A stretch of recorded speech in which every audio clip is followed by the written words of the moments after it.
Hello friends, movies all অ্যাবাউটে আপনাদের স্বাগত। গৃহস্থ মুভির টিজার ড্রপ করা হলো। এখানে মুখ্য ভূমিকায় অভিনয় করেছেন ঋতাভরী চক্রবর্তী ও সৌরভ দাস।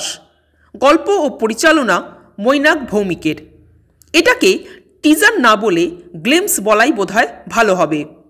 এখানে কিছু টুকরো টুকরো সিন দিয়ে গল্প সম্পর্কে একটা আভাস দিতে চেয়েছেন মেকাররা।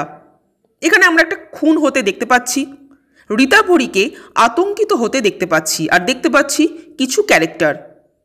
একটা খুন হয়েছে, কিন্তু সেই খুনটা কে করেছে? ঋতাভরী কি খুনটা নিজের চোখে হতে দেখেছেন, তাই কি তিনি এতটা প্যানিক করেন? নাকি এই সব কিছুই তার মন গড়া অবাঞ্ছিত ভয়? নাকি এই খুনের মাস্টার মাইন্ড স্বয়ং ঋতাভরী? প্রশ্ন অনেক, তবে তার উত্তর পাওয়া যাবে ট্রেলার আসলেই।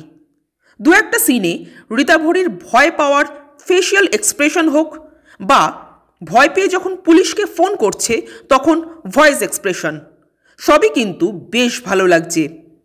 মৈনাক ভৌমিকের গল্প, মৈনাক ভৌমিকের পরিচালনা, সো এক্স ফ্যাক্টর তো একটা তৈরি হয়ই। তবে টিজারটা ভালো না খারাপ সেটা মন্তব্য করার জায়গায় কিন্তু এখনও আসেনি, but still waiting for the trailer. আপনাদের টিজারটা কেমন লাগলো কমেন্ট করে জানাবেন, আর আমাদের ভিডিও ভালো লেগে থাকলে প্লিজ লাইক, শেয়ার ও সাবস্ক্রাইব করতে ভুলবেন না। Thank you.